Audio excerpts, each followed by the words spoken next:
টিকটকে অশ্লীল নৃত্য এবং মাদকের সঙ্গে সম্পৃক্ত থাকার অভিযোগে আলোচিত এক নারীর আত্মহত্যার পর তার লাশ দাফনে বাধা দিয়েছে স্থানীয় এলাকাবাসী। এমনকি ইজ্জতের অজুহাত দেখিয়ে নিজ এলাকাতেই মেয়ের লাশ দাফনে আপত্তি জানিয়েছেন তার বাবাও। আর এসব ঘটনাকে ঘিরে চুয়াডাঙ্গার দৌলতদিয়ার এলাকায় তৈরি হয় তীব্র উত্তেজনা। বিস্তারিত জানাচ্ছেন মেহেদি হাসান।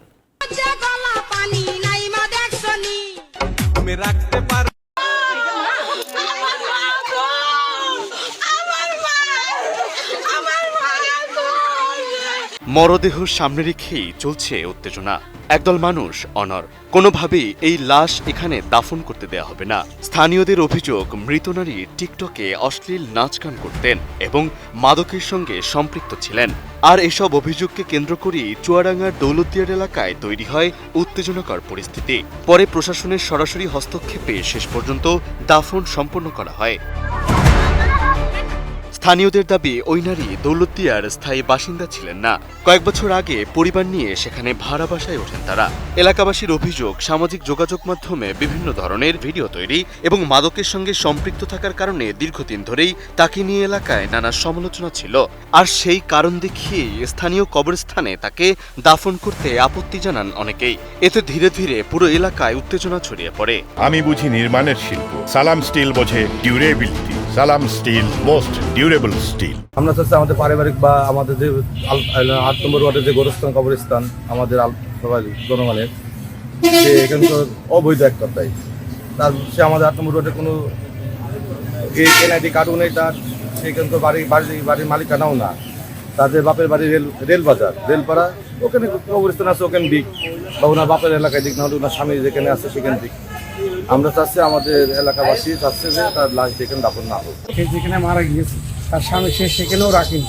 তার আব্বা আছে একটা সদর পাড়ায় বাড়ি, সে সেখানেও মাটি দেবে না বলে সে বলতে চাচ্ছে আমাদের ইজ্জতের ব্যাপার, আমাদের গোষ্ঠীপালা আছে, এগুলা খারাপ হবে, ওই জন্য আমরা এখানে মাটি দেবো না, দক্ষিণ পাড়ায় দেবো। নিহতের ভাই বলেন, তার বোন গলায় ফাঁস দিয়ে মারা গেছেন এবং পরিবারের পক্ষ থেকে স্থানীয় কবরস্থানে দাফনের ব্যবস্থা করতে চেয়েছিলেন।